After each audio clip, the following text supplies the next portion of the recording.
Yes, I have a question for him. Well, I was going to just go to you real quick, Nye and Sig. I'm bouncing in 5 minutes. You want to keep it open or close it?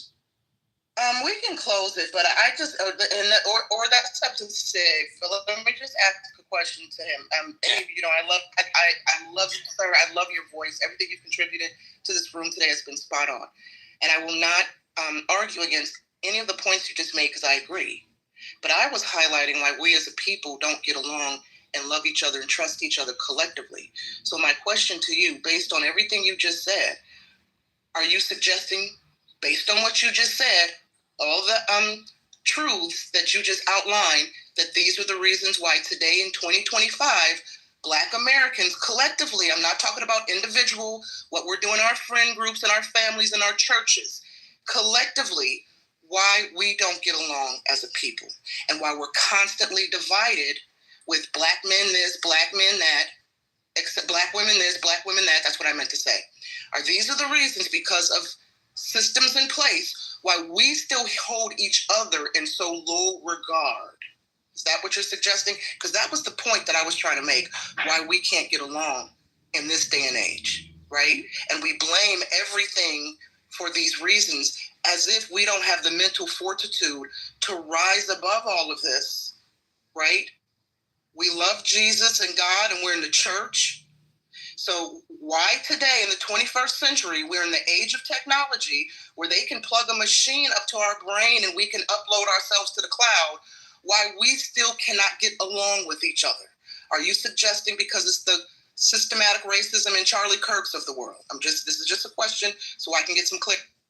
So we have risen above it many times, but we're under constant attack by the state, by political parties, by nefarious entities in this country, organizations, think tanks that are always thinking of ways to undermine our progress, to attack our families, and to attack our communities. We're under constant barrage. There's always entities in this country plotting against us and figuring out how they can use the law and how they can use the state to undermine our families and to harm us. So we're in constant flux because of that, right? And we're the only group that this happens to. They bring people into this country to play buffer classes against us. The whole model minority trope that is used against us is based off of anti-Blackness. Look it up, model minority. It denotes that Black Americans are lazy and don't want to work, and we have a victim mindset, and that's why we're not successful. But here, look at these Asians. They're successful because they don't have that. It is predicated on anti-Blackness. And I will say, when you talk about technology, well, we can't do what you said yet. Can't do that. However, when you look at AI and the development of AI, it is well documented. It is well researched that AI itself, the programmers of AI, the developers of AI, developed biases against Black people within AI. Yes, other minority groups, but particularly Black people when it comes to AI.